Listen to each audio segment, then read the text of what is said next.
जी औरत अपने पति के साथ रहती थी। उसका एक बेटा था जिसका नाम बाबूलाल था। वह कोई काम धाम नहीं करता था, बस पूरा दिन गांव में इधर उधर मंडराता रहता था। एक बार अगर और मुझे राम प्यारी बोले ना तो एक लगाऊंगी। चुपचाप यहाँ से चला जा, नहीं तो मुझसे बुरा कोई नहीं होगा। अरे सुमन, तुम गुस्सा क्यों होती हो? तुम मुझे बहुत अच्छी लगती हो। मैं तुमसे शादी करना चाहता हूँ। मुझसे शादी के सपने छोड़ और निकल यहाँ से। बड़ा आया शादी करने वाला। फिर इतना बोलकर सुमन गुस्से में वहां से चली जाती है। तभी बाबूलाल का दोस्त वहां से गुजर रहा होता है। अरे बाबू भाई, ये सुमन तुमसे क्या कह रही थी? कुछ नहीं भाई, अपने प्यार का इजहार कर रही थी। लेकिन भाई उसके हाव भाव से तो कुछ और ही लग रहा था। बाबू भाई, मेरी बात मानो तो तुम इससे दूर ही रहा करो। गांव वाले बोलते हैं इस सुमन के ऊपर चुड़ैल का साया है। ये रात को अकेले वीराने में घूमती है। कुछ लोगों ने तो इसके उल्टे पैर तक देखे हैं। तुम्हें पता है ना, उल्टे पैर चुड़ैल की निशानी होते हैं। चल बेवकूफ, तेरा दिमाग खराब हो गया है जो इतनी सुंदर लड़की को चुड़ैल बोल रहा है। सुमन कोई चुड़ैल वुड़ैल नहीं है, मैं तो इसी से शादी करूंगा। फिर इतना बोलकर वह अपने घर की ओर चल देता है। माँ, अब मेरी शादी की उम्र हो गई है। मेरी किसी सुंदर सी लड़की से शादी करवा दो ना। हाँ हाँ, क्यों नहीं। अगर राजा बेटा का कोई और भी अरमान है तो वो भी बता दीजिए। आपके सारे अरमान एक साथ ही पूरे करवा देंगे। काम धाम तो कुछ करना नहीं है। तेरी उम्र के सारे लड़के कुछ ना कुछ काम कर रहे हैं और एक तू है, पूरा दिन घूमता रहता है और मुफ्त की रोटियां तोड़ता रहता है। भला तुझ जैसे लड़के को कोई अपनी लड़की क्यों देगा? पहले कोई काम धाम करके कुछ पैसे वैसे कमा के दिखाओ, फिर शादी के सपने देखना। चल भाग यहाँ से, आवारा कहीं का। तो किसी काम धाम का नहीं है। देखो ना माँ, पिताजी हमेशा मेरी बेइज्जती करते रहते हैं। किसी दिन मैं घर छोड़ के ही चला जाऊंगा। अरे नहीं नहीं बेटा, कैसी बातें कर रहे हो? ये सब तुम्हारा ही तो है। अजी आप तो रह नहीं दो। हर वक्त मेरे भोले भाले बेटे को नीचा दिखाते रहते हो। अजी हमारे पास इतनी धन दौलत है, क्या आप ये सब अपने साथ ऊपर लेके जाओगे? भला मेरे बेटे को कमाने की क्या जरूरत है? माँ, मुझे सुमन बहुत पसंद है। तुम उसके घर मेरा रिश्ता लेकर जाओ ना। ठीक है, मैं कल ही सुमन के माता पिता से तुम्हारे रिश्ते की बात करने जाऊंगी। फिर अगले दिन बाबूलाल की माँ सुमन के घर रिश्ता लेकर जाती है और उन्हें अपने पैसों का रुबाब दिखाती है। देखिए बहन जी, आप बहुत अमीर लोग हैं और हम गरीब। मेरे पास आपको देने के लिए कुछ भी नहीं है। तुम्हारी किस्मत बहुत अच्छी है जो तुम्हारी लड़की की शादी मेरे बेटे से हो रही है। बस तुम सुमन की शादी मेरे बेटे से करवा दो, मुझे तुमसे कुछ नहीं चाहिए। इतना बोलकर वह वापस अपने घर की ओर चल देती है।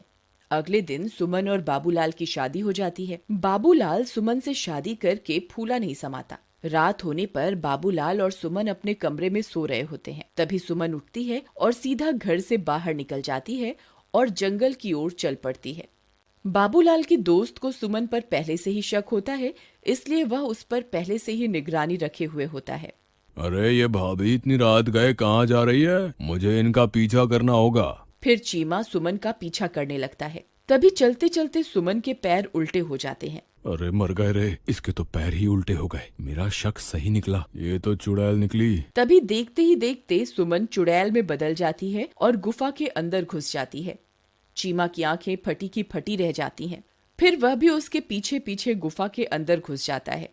ए हैवानों के देवता, मैं आपको 9 बलि चढ़ा चुकी हूँ। बस एक बलि और चढ़ाते ही मैं सर्वशक्तिमान बन जाऊंगी। फिर मैं इन शक्तियों से पूरी दुनिया पर राज करूंगी। मुझे अभी के अभी सारी बात बाबूलाल को जाकर बतानी होगी। फिर वह सीधा भागता हुआ बाबूलाल के घर जाता है और खिड़की से उसे आवाज देता है। बाबू भाई उठो, मुझे तुम्हें बहुत जरूरी बात बतानी है, जल्दी उठो।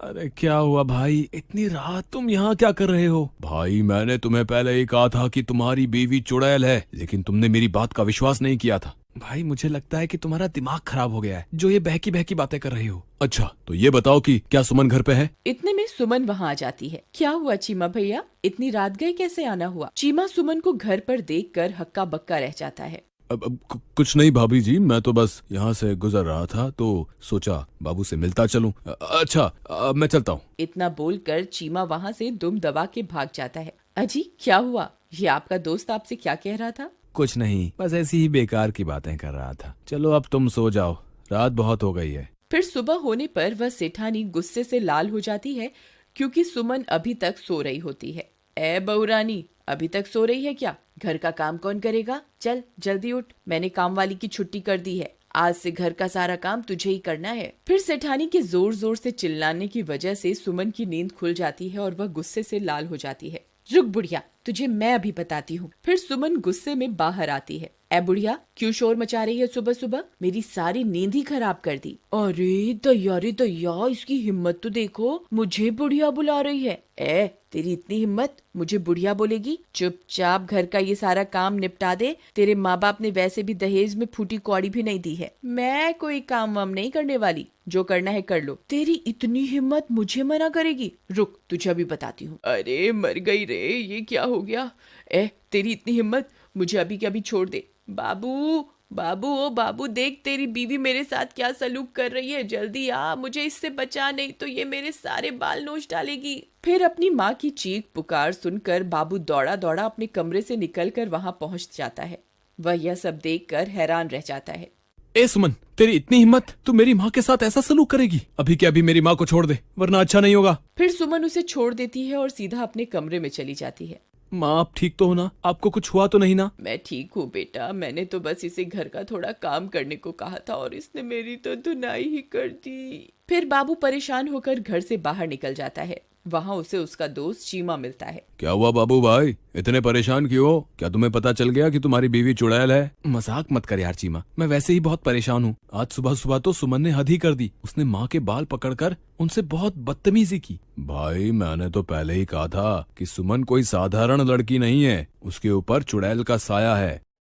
एक बहुत आसान रास्ता है। अगर तुम उस चुड़ैल के सामने आईना रख दोगे तो तुम्हें उसकी असलियत उस आईने में दिख जाएगी। फिर वे दोनों अपने अपने घर की ओर चल देते हैं। रात होने पर बाबू सुमन के लिए एक फूलों का गजरा लेकर घर पहुंच जाता है। अरे भगवान, तुम कहाँ हो? देखो आज मैं तुम्हारे लिए क्या लाया हूँ। सुमन वहां आती है और गजरा देखकर बहुत खुश हो जाती है। फिर वह गजरा अपने बालों में लगाकर शीशे के सामने पहुंच जाती है। तभी उसके पीछे पीछे बाबूलाल भी पहुंच जाता है। सुमन जैसे ही अपने आप को शीशे में देखती है, उसकी असलियत उसमें दिखाई देने लगती है। बाबूलाल की आंखें फटी की फटी रह जाती हैं। वह उस चुड़ैल को देखकर बहुत डर जाता है। हे भगवान, ये मैं किस मुसीबत में फंस गया? ये तो सच में चुड़ैल निकली। अच्छा हुआ तुझे मेरी असलियत के बारे में पता चल गया। मैं आज रात को तेरी ही बलि देने वाली थी। अरे भागो रे, ये तो चुड़ैल निकली। अपनी जान बचा के भागो। चीमा भाई, मुझे बचाओ, मेरी बीवी तो चुड़ैल निकली। तुम सही कहते थे। हाय, मर गए रे। फिर वह सीधा भागता भागता अपने दोस्त चीमा के घर पहुंच जाता है। चीमा भाई, जल्दी से दरवाजा बंद कर दो। तुम सही कहते थे, सुमन तो चुड़ैल है। मैंने उसकी असलियत आईने में देख ली है। अब वो मुझे नहीं छोड़ेगी। अजी, मुझे लगता है आपका ये दोस्त अपने साथ साथ हमें भी मरवा के छोड़ेगा। तुम अभी के अभी से घर से बाहर निकालो, नहीं तो इसकी पत्नी इसका पीछा करते करते यहाँ पहुँच जाएगी। तभी जोर जोर से दरवाजा खटखटाने की आवाजें आने लगती हैं। वे सब लोग डर जाते हैं। अरे दैया रे दैया, लगता है इसकी पत्नी इसका पीछा करते करते यहाँ पहुँच गई। चीमा भाई, गलती से भी दरवाजा मत खोलना, नहीं तो वो चुड़ैल हम में से किसी को भी जिंदा नहीं छोड़ेगी। अरे मर गए रे। बाबू भाई, भाभी तो चुड़ैल बनकर हमारे दरवाजे पर खड़ी है, अब क्या करें? मैं तो कहती हूँ इस बाबूलाल को उठाकर घर से बाहर फेंक दो। वह चुड़ैल इसी की तलाश में यहाँ आई है। बहुत शौक चढ़ा था ना इसे सुंदर स्त्री से शादी करने का, अब भुगतने दो इसे। चलो भाई बाबूलाल, अभी के अभी मेरे घर से बाहर निकलो। चलो चलो चलो। नहीं, मैं कहीं नहीं जाने वाला। मैं अकेला नहीं मरूंगा। अगर तुमने मेरा साथ नहीं दिया तो मैं तुम्हें भी अपने साथ लेकर मरूंगा। अरे दैया, ये तो अपने साथ हमें भी मरवा के छोड़ेगा। अजी, आप ही कुछ कीजिए ना। बाबू भाई, मेरे घर में छोटे छोटे बच्चे भी हैं। अगर ये चुड़ैल इस घर में घुस गई तो हमारे साथ हमारे बच्चों को भी नहीं छोड़ेगी। कृपा करके तुम इस घर से निकल जाओ। ठीक है दोस्त, मैं अपनी वजह से तुम्हारे मासूम बच्चों की जान खतरे में नहीं डाल सकता। मैं अभी के अभी इस घर से चला जाता हूँ। शुक्र है भगवान का, इस आफत से जान तो छूटी। रुको मेरे दोस्त, अगर मरना ही है तो मैं भी तुम्हारे साथ मरूंगा। राधा, तुम अंदर बच्चों के पास चली जाओ। मैं अपने दोस्त को यूं अकेला नहीं छोड़ सकता। मुझे अपनी दोस्ती निभानी होगी। अजी, आप पागल हो गए हैं क्या? वह चुड़ैल एक ही बार में आपकी जान ले लेगी। आप इसकी वजह से खुद को मौत के मुंह में क्यों धकेल रहे हैं? अगर मैंने आज अपने दोस्त का साथ नहीं दिया तो ये दुनिया कभी भी किसी की दोस्ती पर एतबार नहीं करेगी। अगर अपनी दोस्ती साबित करने के लिए अपनी जान भी देनी पड़ी तो मैं दे दूंगा। चलो बाबू भाई, मैं भी तुम्हारे साथ चलूंगा। चीमा भाई, मुझे तुम्हारी दोस्ती पर कोई शक नहीं है, लेकिन तुम मेरी वजह से अपनी जान मत दो। हम दोनों मिलकर भी इस चुड़ैल का सामना नहीं कर पाएंगे। हमारा मरना तय है। तुमने सही कहा, हम दोनों इसका मुकाबला नहीं कर पाएंगे, लेकिन मैं किसी को जानता हूँ जिसके सामने ये चुड़ैल पल भर के लिए भी नहीं टिक पाएगी। तभी चीमा भागकर घर में बने मंदिर की ओर जाता है। हे महाबली हनुमान, हम आपके बिना इस चुड़ैल का सामना नहीं कर सकते। आज फिर से एक बार बुराई को हराने के लिए हमें आपकी जरूरत है। कृपा करके हमारे साथ चलिए महाबली। चलो भाई, अब इस चुड़ैल को सबक सिखाने का वक्त आ गया है। अरे वाह वाह। हम 2 नहीं हैं चुड़ैल, हम 3 हैं। बोलो महाबली हनुमान की जय, सियापति रामचंद्र भगवान की जय, पवन सुत हनुमान की जय। अरे अरे मर गई रे, ये तूने क्या कर दिया।